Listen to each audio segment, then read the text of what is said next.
नमस्कार.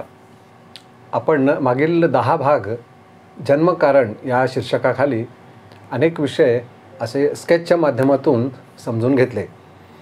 तर आता त्याच्यातच काही आणखीन थोडे विषय थोडे विस्ताराने असे आपण आता ह्यापुढं समजून घेणार आहोत. तर आता हे जे काही स्केच काढलेलं आहे ह्याच्यात अनेक गोष्टी दाखवल्या आहेत. अनेक म्हणजे सगळ्याच आहेत थोडक्यात, परंतु त्या कशा कशा हे आपण आता समजून घेऊया. आता सुरुवातीला एकदम बघितल्यावर आपल्याला एकदम लक्षात येणार नाही की काय काय लिहिलेलं आहे. इथं स्थूल जग अज्ञान म्हटलेलं आहे, हे मनुष्य जन्म म्हटलेलं आहे. इथं काय म्हटलं आहे, सूक्ष्म जग कर्म, सप्तलोक, जीवात्मा जग, आणि इथं काय म्हटलं आहे, कारण ईश्वर, आणि ह्याच्या सगळ्याच्या पलीकडे असलेलं ब्रह्म म्हणजे विश्वब्रह्म. हे सगळं नक्की काय आहे तर त्याचं आपण आता थोडक्यात समजून घ्यायचा प्रयत्न करूया. आपण कुठं आहोत ह्याच्यामध्ये, म्हणजे देहमानाने आपण देह मन बुद्धी ह्यालाच मी म्हणत असतो ना. म्हणजे सर्वसामान्य मनुष्य अशाच पद्धतीनं आपण जीवन जगत असतो की आपण स्वतःला देहस्वरूप असं समजत असतो. प्रत्यक्षात ते आहे अज्ञान. आपण आता अध्यात्माचे अवघड विषय समजून घ्यायला लागलो आहे, म्हणून आपल्याला काही गोष्टी आता बारकाईनं समजून घेणं हे खूप गरजेचं आहे. तर आपण कुठं आहोत तर आपण आहोत स्थूल जगात. एक असा कल्पना येण्याकरता हे असं स्केच काढलेलं आहे. तर इथं आपण आहोत, बरोबर आहे. इथं काय आहे, हे आपण ह्याला स्थूल जग म्हणतो. जे आपण दृश्य स्वरूपात दृश्यमानानं जे काय ज्या जगाचा आपण अनुभव घेतो आहे, आपल्या डोळ्याला दिसते, कानाने आपण ऐकत असतो, आपण एकमेकांच्या ओळखी, आपण म्हणजे थोडक्यात काय स्थूलमानानं स्थूल देहानं जे जग बघत असतो ते स्थूल जग. कारण ह्याच्या पलीकडचं आपल्याला कळत नसतं. ते कळून घेण्याकरताच जन्म आहे, परंतु ते आपल्याला इथं अज्ञानामुळे कळत नाही. आपल्याला वाटतं जे काही इथं जग दिसतं आहे हेच फक्त खरं आहे आणि तेवढंच फक्त अस्तित्वात आहे, बाकी काही अस्तित्वात नाही, कारण मला ते दिसत नाही. आता दिसत नाही म्हणजे अमान्य करायचं तर मग इथं असलेल्या सगळ्या मोबाईलचे टॉवर्स जे सिग्नल आहे ते सुद्धा दिसत नाही आहेत म्हणून ते सुद्धा अमान्य करायचे का? विज्ञान म्हणतं नाही, इथं भरपूर सिग्नल्स आहेत, तुला दिसत नाही आहेत. तू ज्या वेळेला मोबाईल चालू करशील त्यावेळेला त्याच्यात लगेच टॉवर येईल, ह्याचा अर्थ इथं सिग्नल आहे. तसंच सूक्ष्म जग इथंच आहे, कारण जग इथंच आहे, सगळीकडे सगळं आहे, फक्त ते आपल्याला समजत नाही. ह्याच्यात ते समजून घेण्याकरता काय करायचं तेच तर समजून घ्यायचं आहे. तर आता हे स्थूल जग ते आपल्याला दिसतं आहे, आपण इथं आहोत. मग आता आपल्याला हे सगळं समजून घ्यायचं आहे. मनुष्यजन्म सर्वश्रेष्ठ म्हटलेलं आहे संतांनी, आपल्याला माहिती आहे. मग सर्वश्रेष्ठ म्हणायचं कारण इथं पंचतत्वात्मक स्थूल देह जो मिळालेला आहे तो परिपूर्ण आहे. आपण फक्त विचार करत नाही, म्हणजे विचार कमी पडतात असं जे काही मी नेहमी सांगत असतो. तर कुठले विचार कमी पडतात, आपण फक्त ह्या भौतिक जगाचाच विचार करतो आणि त्याच जगामध्ये गुंतून पडतो आणि त्याच जगात पुन्हा जन्माला येतो. म्हणून हे जे काही काढलेलं आहे ना, आता आपण हळूहळू विषय समजून घेऊया. हे जे असे काढलेले आहेत गोल, म्हणजे इथून मनुष्य गेल्यानंतर तो परत इथंच येतो जन्माला. इथं गेला की इथंच येतो, गेला की इथंच येतो, कारण ह्याच्या पलीकडे काही कळतच नाही, काही त्याच्याबद्दल विचारच केला जात नाही. ह्याच्या पलीकडे काय असेल. मग आता विचार म्हटलं की मग जन्माचं कारण काय आहे हा विचार यायला पाहिजे. विश्वब्रह्म काय आहे हा विचार यायला पाहिजे. तो जो विश्वविधाता आहे तो कोण आहे हा विचार यायला पाहिजे. म्हणजे विचार हे माध्यम किती प्रभावी आहे, परंतु आपण त्याचा कधीच विचार करत नाही. आपण फक्त भौतिक जगातील अवतीभोवती जे काही आहे, जे माझ्याकडे नाही आहे ते मला मिळवायचं आहे, हाच फक्त विचार चालू आहे. त्यामुळे फक्त पुनरपि जननम पुनरपि मरणम, ह्याच्यातच जन्माला येणं मरणं जन्माला येणं मरणं हेच चालू आहे. म्हणून हे दाखवलं आहे. परत वर जायचं की इथंच आहे ना सगळं, जे काय आहे ते सगळं इथंच मिळवायचं आहे. तो जीवात्मा मृत्यूनंतर वर जायला बघतो, त्याला कुठं जायचं आहे, जीवात्मा जगात जायचं आहे. पण जाऊ शकत नाही, कारण इच्छा वासना खूप आहेत. आपण ह्याच्या अगोदरच्या भागामध्ये ते समजून घेतलं आहे. वासना त्याला खाली ओढतात, तो वर जायला बघतो, तो पुन्हा लगेच खालीच येतो, पुन्हा इथंच जन्माला यायचं. कारण अपेक्षा इच्छा लोकांचे हेवे दावे ते सगळे पूर्ण करायचे आहेत, ते पुन्हा अनुभव घेण्याकरता पुन्हा खाली यायचं. त्यामुळे इथंच गर्दी सगळी इथं भरलेलं. म्हणून म्हणतो आपण जगामध्ये कितीही लोकसंख्या, किती गर्दी झालो, मोठ्या शहरामध्ये आपण म्हणतो किती हा ट्रॅफिक जाम, कुठनं येतात ती लोक, आपण सारखं एकमेकांना म्हणत असतो. परंतु ती कारणं काय आहेत. आपण अध्यात्म विषयामध्ये शिरल्यानंतर अनेक गोष्टीचे आपल्याला उलगडे होत जातात की पुन्हा पुन्हा मनुष्य जन्माला काय येतो आहे आणि तो जो परमेश्वर म्हणतो तो आहे कुठं. मग सूक्ष्म जग आपलं म्हणतो आपलं कर्म आहे, काय गतजन्मात मी काय केलं माहिती नाही, काय हे वाटायला आलं, काय हे दुःख, काय हा परमेश्वर तू बघतच नाहीस, अनेक गोष्टी आपण बोलत असतो. ते सगळं आहे कुठं? त्याच्याकरताच विचार. ज्यावेळेला आपण जीवन जगत असताना विचार हे माध्यम मुक्ती मोक्ष ह्या संदर्भात वापरतो, त्यावेळेला तेच विचार आपल्याला ह्या परिपूर्ण सगळ्या जीवनाचं परिपूर्ण ब्रह्म ह्या अवस्थेचं ज्ञान करून देतात. मग त्याच्याकरता सद्गुरूंची गाठ पडावी लागते. तेच विचार आपल्याला सद्गुरूंची गाठ पडण्याकरता सुद्धा कारणीभूत ठरतात. मग सद्गुरू आपल्याला ज्ञानी करून परिपूर्ण हे सगळं काय चालू आहे, हे आपण स्थूल जगात कसे अडकलो आहे, आपलं कर्म कुठं आहे, आपलं कर्म आहे सूक्ष्म जगामध्ये. मग आता सूक्ष्म जगाचा आपण आता विषय समजून घेऊया. सूक्ष्म जगात काय आहे? सूक्ष्म म्हणजे आपण माहिती आहे आपल्याला, स्थूल देह, सूक्ष्म देह आणि कारण देह आपण ह्याच्या अगोदरच्या भागात समजून घेतलं आहे. स्थूल देह हा आपल्याला दृश्यमान आहे, जो आपल्याला डोळ्याला दिसतो. सूक्ष्म म्हणजे आपलेच विचार, मन, कल्पना, बुद्धी जे आहे परंतु आपल्याला दिसत नाही, अदृश्य आहे, परंतु तेच जन्माला यायचं कारण आहे. कारण आपण स्थूल देहाला आज्ञा विचार करून मनमाध्यमातून देतो. मन दाखवता येत नाही, विचार दाखवता येत नाहीत, परंतु ते मन देहाला कार्य करण्याकरता कार्यान्वित करू शकतं. आपण जे काय ॲक्टिव्हिटीज करतो त्या मनात आपण विचार आल्यावरच करतो ना. विचार भौतिक जगातले आहेत. इथं आपल्याला हा स्थूल देह मिळालेला आहे, म्हणजे तो सूक्ष्म हा किती महत्त्वाचा आहे. मग त्या सूक्ष्माला जन्माला यायचं कारण कुठं आहे? ते आहे परलोकात. परलोकात म्हणजेच सूक्ष्म जगामध्ये. म्हणून विषय समजून घेणं खूप महत्त्वाचं आहे. गतजन्मात जे काय आपण संचित प्रारब्ध, आपण अनेक वेळा तो विषय समजून घेतलेला आहे. जे कोणी नव्याने आज ऐकत असतील त्यांनी ह्याच्या अगोदरचे सगळे एपिसोड पाहावेत. सगळ्या गोष्टी क्लिअर केलेल्या आहेत. म्हणजे संचितातून आपण प्रारब्ध कसं आणतो, प्रारब्धातून आपल्याला इथं जीवन जगताना क्रियामान कर्म आपण कसं करतो, त्याच्यातून सुटकेसाठीचे विचार कसे निर्माण व्हायला पाहिजेत, अनेक गोष्टी त्याच्यामध्ये आहेत. सूक्ष्म जग हे महत्त्वाचं आहे आणि ते सगळ्यात मोठं आहे म्हटलं आहे. 75% सूक्ष्म जग आहे म्हटलं आहे. इथं फक्त 25%च आहे आणि त्या 25%त आपण प्रचंड गर्दी झाली म्हणतो, परंतु इथं आहे सगळं. कारण इथं जन्माला येणाऱ्या प्रत्येकाचं कर्म इथं आहे. कारण सूक्ष्म जगामध्ये सप्तलोक आहेत. आपण ह्याच्या अगोदर समजून घेतला तर ते पुन्हा सगळं एक्सप्लेन करत बसत नाही. भू, भुव, स्वाहा, जना, महा, तपा आणि सत्यम ही सगळी त्याची नावं आहेत. त्या लोकामध्ये आपल्याला जायचं आहे. इथल्या पुण्याईवर तिथं जाणं हे अवलंबून आहे. खूप गोष्टी आहेत त्याच्यामध्ये. पहिल्यांदा सर्वप्रथम इथं जीवात्मा जग आहे. जीवात्मा जगात गेल्यानंतर इथं जे काय आपण कर्म केलं आहे त्याचे हिशोब होतात. त्याप्रमाणे आपल्याला पुन्हा जन्म मिळतो. किंवा वासना परत्वे जन्म असेल तर तो लगेचच होतो, तेही आपण समजून घेतलं आहे.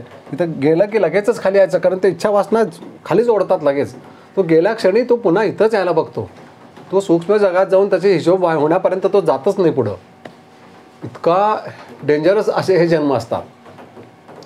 म्हणजे आता सूक्ष्म जगात किती गोष्टी आहेत. सूक्ष्म जगामध्ये आपलं कर्म आहे, ते संचित आहे. त्याच्यातून आपण प्रारब्ध घेऊन येतो आणि त्याची कनेक्टिव्हिटी आपल्याला इथं मिळत असते, कारण त्याचा स्टॉक आहे इथं. त्याला क्लाउड स्टोरेज म्हणतात. आपण ह्याच्या अगोदर समजून घेतलं आहे. क्लाउड स्टोरेजमध्येच इथं केलेलं कर्म तिथं ते म्हणजे सूक्ष्म जगातूनच त्याचं आवाहन केलं जातं आणि कार्यान्वित होतं ह्या स्थूल जगामध्ये. मग तसं इथं जीवात्मा जग आहे. जीवात्मा जगामध्ये गेल्यानंतर इथं जन्माला येण्याकरताची पोषकता निर्माण होस तोपर्यंत इथं आपल्याला वास्तव्य करावं लागतं. हा खूप मोठा विषय आहे. आता थोडं मी इंट्रोडक्शन देतो आहे की इथं वास्तव्य किती आहे. हजारो जन्म असू शकतं म्हणे, की जेणेकरून इथं जीवात्मा जगात इथं जन्माला येण्याचं कारण जोपर्यंत निर्माण होत नाही, म्हणजे पोषकता निर्माण होत नाही, तोपर्यंत त्याला त्या जीवात्म्याला जीवात्मा जगामध्ये राहावं लागतं. तसंच इकडं आहे हे सप्तलोक. सप्तलोकात सुद्धा जायला मिळतं पुण्याईप्रमाणे. आपण म्हणतो स्वर्गात जायचं आहे, पण स्वर्गात जाण्याकरता पुण्य निर्माण करावं लागतं. पुण्य पदरी असेल तर आपण स्वर्गात जाऊ शकतो. मग आता स्वर्गात किती दिवस राहायचं? पुण्य असेच तोपर्यंतच.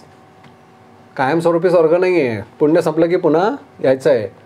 म्हणून सद्गुरूंनी ह्या सगळ्या गोष्टीला ज्ञान ही अवस्था जी सांगितली ना, ती सगळ्यात महत्त्वाची आहे. म्हणजे जरी आपण इथं सूक्ष्म जगात अगदी उच्च अवस्थेला गेलो तरीसुद्धा तिथं जर का ज्ञान झालं नाही कशाचं तर लगेच इथं कारण ईश्वर ब्रह्म. म्हणजे ह्या सारा जे काय आता दाखवलं स्थूल जग आणि सूक्ष्म जग, ह्याचं कारण कशात आहे? ज्याच्यातून ह्या सगळ्याची निर्मिती आहे ते कारण इथं आहे, ज्याला आपण ईश्वर म्हणतो. तोच विश्वविधाता म्हणतो आपण, तोच संचालक म्हणतो.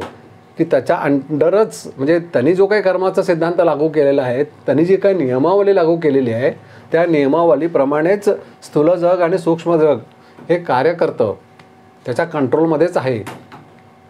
असं आपण अनेक वेद पुराणात त्याच्या कथा ऐकलेल्या असतात. सद्गुरू आपल्याला सांगत असतात की त्या परमेश्वराच्याच अधीन आहे सगळं. म्हणजे आता थोडक्यात काय, आपण स्थूल जगात इथं जन्माला येतो आहे, सूक्ष्म जगातून कर्म प्रवाहित होतं हे कळतं आहे, तिथं उच्च अवस्था प्राप्त करायची हे कळतं आहे, पण त्या सगळ्याच्या मागं जो अधिपती आहे, जो ईश्वर आहे, तो कुठं आहे? तो इथं आहे. आणि तोच सगळीकडे प्रकाशमान म्हणून आपल्याला ऊर्जा देत असतो. आपण म्हणतो त्या परमेश्वराच्या कृपेशिवाय झाडावरचं पानसुद्धा हलत नाही. म्हणजे त्याच्या इच्छेशिवाय इथं काहीच घडत नाही. तो कुठं आहे? तर तो इथं आहे. ते आहे कारण. म्हणजे स्थूल, सूक्ष्म आणि कारण. आपल्या देहाच्या ठिकाणी स्थूल, सूक्ष्म आणि कारण तिन्ही आहेत, जे ब्रह्मांडात आहे. म्हणून पिंडी ते ब्रह्मांडी म्हटलं आहे. सगळे विषय कनेक्ट होतात एकमेकाला. पिंडी ते ब्रह्मांडी ह्याचा अर्थच जे पिंडामध्ये आहे तेच ब्रह्मांडामध्ये आहे. म्हणजेच हे सगळं आपल्यामध्येच आहे. म्हणजे आपल्यामध्ये विचाराची निर्मिती व्हावी म्हणून मी हे सगळं सांगतोय की किती गोष्टी समजून घेण्यासारख्या आहेत.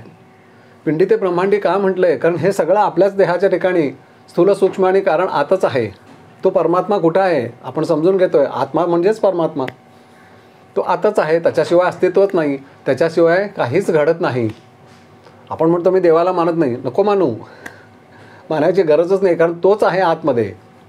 मीच नाही आहे. मी म्हणजे अज्ञान. इथं आपण समजून घेतो मी कोण? मी देहाला म्हणणारा तो अज्ञान आहे. म्हणून तिथं स्थूल जगाला अज्ञान म्हटलेलं आहे. जो आतमध्ये मूळ कारण आहे तो ज्ञान आहे, तोच ईश्वर आहे. महाकारण म्हणजेच ब्रह्म आहे. हे आता खूप आपल्याला इंटरेस्टिंग होत जाणार आहेत हे विषय, जर का खरं आपल्याला आसक्ती असेल तर, की हे सगळं समजून घ्यायचं आहे. की हे सगळं जसं आता आपण समजून घेतो की स्थूल जगात आपण जीवन जगतोय, अज्ञानामुळे पुन्हा पुन्हा जन्माला येतोय, हा एक विषय. त्याच्यानंतर थोडासा सूक्ष्मातला विषय म्हणजे काय, आपल्याला कुठं जायचं आहे? आपल्याला जीवात्मा जगात जायचं आहे. आपल्याला सप्तलोक आहेत. मग हे जे काय आहे हे 75% आहे. इथं जन्माला यायचं कारण इथं आहे. आपले गेलेले पूर्वज सगळे इथं आहेत. आपले पूर्वज कुठं आहेत? ते सगळे इथं आहेत, जीवात्मा जगामध्ये आहेत. काहींचा पुनर्जन्म झाला आहे, काही जण इथं आहेत, काही जण उच्चावस्थेला गेले असतील सप्तलोकामध्ये. परंतु हे सगळं जे काय चालू आहे त्याचा कंट्रोल कुणाकडे आहे? परमेश्वराकडे. आणि त्या परमेश्वराचं ज्ञान करून घ्यायचं आहे. ह्याच्याशी एकरूप झाल्याशिवाय इथून मुक्तता नाही. किती गोष्टी समजून घ्यायच्या आहेत. मग आता आपल्याला कारण म्हणजे ईश्वर हा जो विषय आहे हा प्रधान, आणि ह्याच्याच अंडर हे सगळं चालतं. मग आता हे सगळं झाल्यानंतर आता जसं आपण म्हणतो अद्वैत वेदांत आणि उपनिषद ही सर्वश्रेष्ठ तत्त्वज्ञान आपल्या सनातन हिंदू संस्कृतीमध्ये आपल्या पूर्वजांनी ती जतन केलेली आहेत. आणि ती जी काय हजारो वर्षापूर्वी जे तत्त्वज्ञान सांगितलेलं आहे ते विश्वाला व्यापून उरणारं आहे. असं का म्हटलं आहे? कारण हा सगळा विषय त्याच्यातच सांगितलेला आहे की हे जे सगळं आहे हे सगळं कशावर माउंट झालेलं आहे? तर ब्रह्म या अवस्थेवर. म्हणजे ब्रह्म ही अवस्था ही निर्गुण निराकारी कायम सच्चित आनंद अशा स्वरूपात, कायम अस्तित्व साक्षी अशा स्वरूपात आहे. आणि ती प्रत्येकामध्ये आहे. इथंच जरा कळायला अवघड जातं. आपल्या आतमध्ये सुद्धा ही ब्रह्म अवस्थाच आहे. त्या परमेश्वराचीच कृपा आहे. त्याच्यामुळे आपण जीवन आपलं चालू आहे. कर्माचा सिद्धांत लागू आहे. सुख पाहिजे, दुःख नको आहे, सगळं कळतं आहे. परंतु सुख म्हणजे काय कळत नाही. परंतु सुख हे कोणी निर्माण केलं? सुखच हवं का वाटतं? त्या सगळ्याची कारणं इथं सगळा तोच. ह्या सगळ्यामध्ये अनुभवणारा जो कोणी आहे ते ब्रह्म आहे. ब्रह्माशिवाय इथं काहीच चालत नाही. विश्वनिर्मितीचं कारण इथं आहे, ज्याला आपण ईश्वर म्हटलं आहे. आणि ब्रह्म काय आहे? हे ह्या कारणाच्यापासूनही ते विभक्त आहे. ते फक्त साक्षी आहे. म्हणजे ईश्वर ही अवस्था ज्याच्यावर माउंट झाली आहे ते आहे ब्रह्म. म्हणजे ब्रह्म या अवस्थेवर, म्हणून समुद्राचं उदाहरण देतात की समुद्राचं पाणी आहे, त्याच्यावर लाटा निर्माण झाल्या, अनेक लाटा. तशी अनेक ब्रह्मांड सगळी तयार झाली. ती काही काळ राहतात आणि हळूहळू पुन्हा त्याच पाण्याशी एकरूप होतात. कशाशी एकरूप होतात? ब्रह्म या अवस्थेशी, म्हणजे त्या मूळ पाण्याशी. निर्माण झालेल्या आपल्याला लाटा दिसतात, फेस दिसतो, किती काही आहे. काही लाट, एखादी लाट उंच आहे, एखादी कमी आहे, अनेक वेगवेगळ्या प्रकारच्या लाटा दिसतात. म्हणून त्याला उत्पत्ती, स्थिती, लय म्हटलं आहे. निर्माण होणं, काही काळ टिकणं आणि पुन्हा त्याच पाण्याशी एकरूप होणं. ते पाणी म्हणजेच ब्रह्म. म्हणजे हे जे सगळं आहे, जीव, जगत आणि ईश्वर, हे सगळं पुन्हा ब्रह्म या अवस्थेशीच एकरूप होतं. कारण त्याच्यातूनच ते निर्माण झालेलं आहे. म्हणून त्याला वेदांतामध्ये स्वप्नवत म्हटलेलं आहे. प्रत्यक्षात नाही, परंतु आहे असा भास होतो. म्हणजे आपल्याला आता किती विषय समजून घ्यायचे आहेत ह्याची कल्पना आली असेल. इथं आपल्याला हे जग किती खरं वाटतं, केवढं सगळं मला इथं मिळवायचं आहे, प्रत्यक्षात सगळं भ्रांतिजन्य आहे म्हटलं आहे. कारण ह्याची कारणं इथली अज्ञानामुळे निर्माण झालेली ती आहेत परलोकात, म्हणजे सूक्ष्म जगात. आणि सूक्ष्म जग आणि स्थूल जग ह्याच्या मागचं कारण ईश्वर आहे. म्हणजे आपल्याला आता एक आयडिया आली असेल की इतकी गुंतागुंत आहे ह्याच्यामध्ये, परंतु आपण चॅनलाइज म्हणून त्याला काय म्हटलं आहे, चिंतन मनन नितध्यास. हे जर का आपण नीट केला, जसं आता चित्तशुद्धी झाल्यानंतर आपल्याला गोष्टी कळायला लागतात. चित्तशुद्धी करताच ओंकार साधना आहे की जेणेकरून ती साधना आपल्याकडून नीट व्हायला लागल्यानंतर दोष सगळे गेले पाहिजे. तिथले इथं सगळं अज्ञान आहे, गतजन्मातले दोष आहेत ते सगळे धारण करून आपण इथं जगतोय. त्यामुळे उगीच नको असलेल्या अपेक्षा त्या पूर्ण करण्याकरता जगायचं आहे, हे असलं सगळं अज्ञान घेऊन इथं मनुष्य जगतोय असं सद्गुरू सांगतात. किती महत्त्वाचा विषय आहे. कारण ते नकळतपणे गतजन्मात अज्ञानामुळे निर्माण झालेले विषय ते पूर्ण करण्याकरता पुन्हा जन्म आहे. म्हणजे हे सगळं पुनरावृत्ती आहे. त्यामुळे सूक्ष्म जग कळत नाही आहे, कारण जग तरी नाहीच नाही.